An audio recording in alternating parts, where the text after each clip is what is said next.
Oh, well, finally. Away with you! We are assassins of the ghouls, Lumis and Umbra. Prepare to lose your cards! Hey everyone, welcome back to Yu-Gi-Oh! Stairway to the Destined Duel.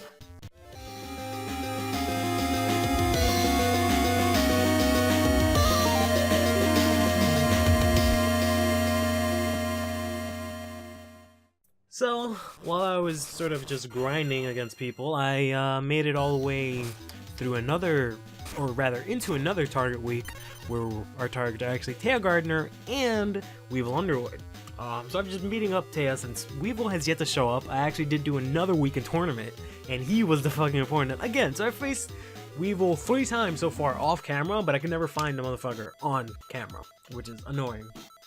But hopefully he's gonna show up sometime during this target week, I should say, because he's my target, so he kind of has to show up.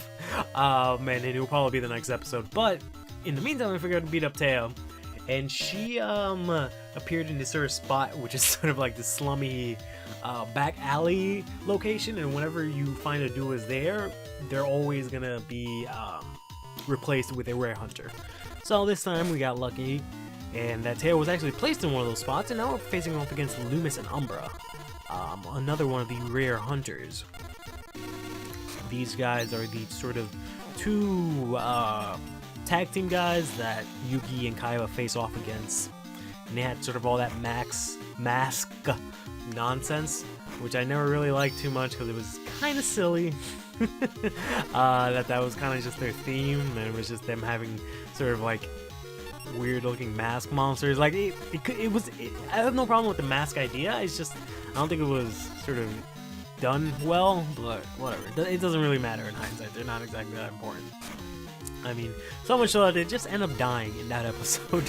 Because if you don't know, in the original Yu-Gi-Oh, so in the Japanese Yu-Gi-Oh, not the 4Kids dub, or rather I should say in the 4Kids dub, they're dueling on top of a, well, in both of them they're dueling on top of a skyscraper, and in the dub, if you lose all your life points, there's supposed to be an explosion from the footing, or from the sort of ceiling that they're standing on, and it's made out of glass, so it would explode and you would collapse to your death.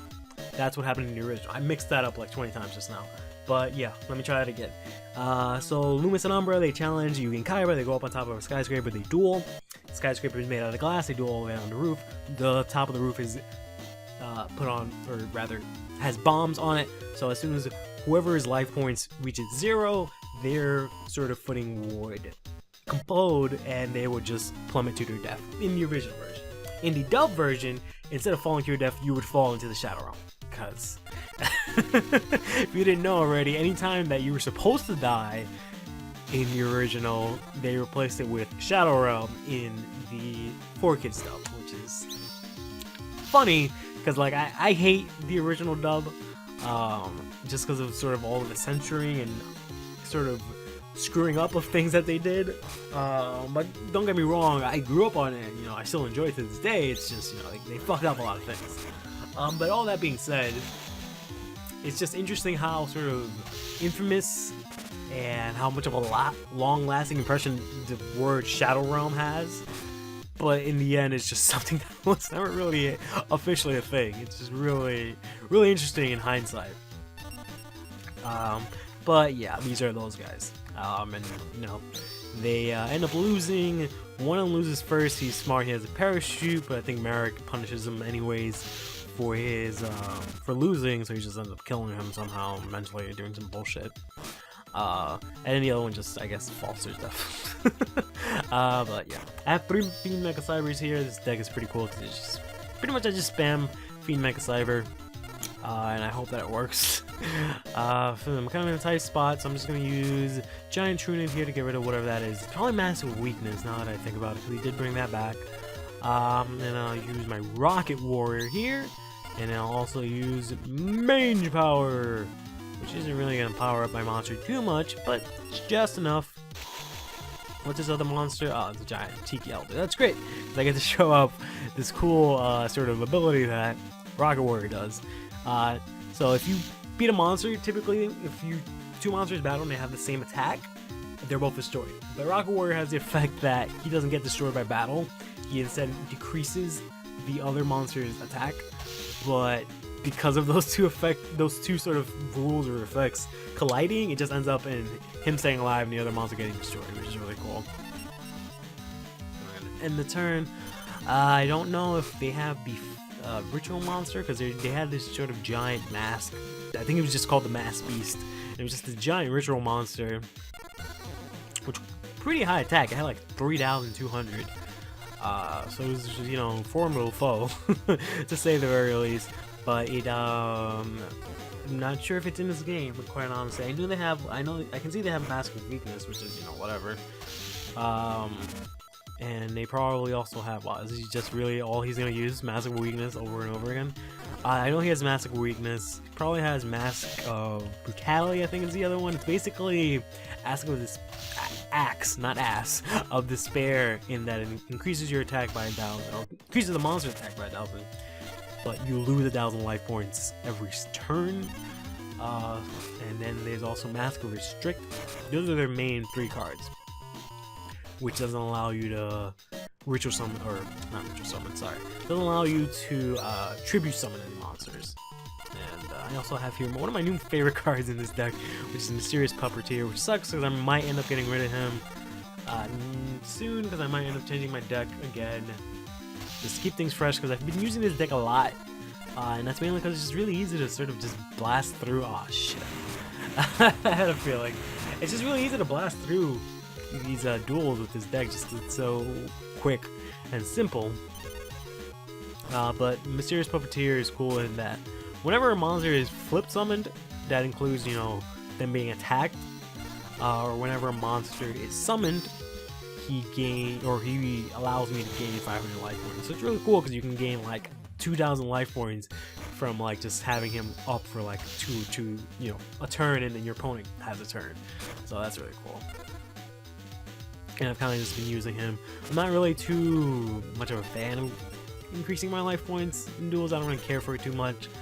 So much so that I've grown to really like the psychic type monsters in Yu-Gi-Oh! They're newer type, and they sort of revolve around sacrificing your life points in order to have effects and stuff. That's how little I care about life points in general. I guess in Yu-Gi-Oh! I play really cautiously, but when it comes to my life points, that was kind of dumb. Because if he had used it first, he would have negated my attack, and he wouldn't have lost. I mean, yeah, he wouldn't have lost 1,000 life points. Whatever. Yeah, I would say I use high risk, high reward, but I'm also pretty cautious. Well, maybe not necessarily, because I'll play cautiously, but what I like to do is that, like, you've probably seen me do it a lot here, is I'll wait for my opponent to like do more things or summon more monsters, and then I'll activate Mirror Force instead of just using it. I can't kill his monster, that was dumb. Instead of just waiting, or rather, instead of just using it on the first go as soon as I get attacked, I just bang it into my pop filter, which happens too often because I'm ultra Spanish and I talk with my hands all the time. Well, anyways, I think this should finish it off, because we're just gonna go ahead. Actually, we could just use Change of Heart. I mean, I really like Dimensional Warrior 2, just because I can just throw him down, and I can either throw him down in defense mode and he's basically Man-Eater Bug, but more powerful because he removes a monster. The only thing is that it just has to be the monster that, you know, attacked, which is a bit tricky. But I can also put him in attack mode and attack whatever monster I need to get rid of, which is cool. Which is, again, plays into my playstyle. I'm not really caring too much about my life points. You! We won't let you! Idiot! Why can't you handle such an easy job? This is ridiculous. Idiot! Don't call me an idiot! Anyways, so we got our little bonus pack here for defeating the Rare Hunters. Oh, we got little boy Panther Warrior here. Panther Warrior is cool. I don't think I'll ever end up using him. Maybe I'll make a Beast Warrior deck eventually. I'll use Panther Warrior. I mean, he's cool. He's just, you know, obnoxious because you gotta sacrifice a monster to use his attack. Nope, Weevil's nowhere to be found, unfortunately. So I guess I'm just gonna end up beating up Taya, and then I'll see you guys next time. Stay fresh.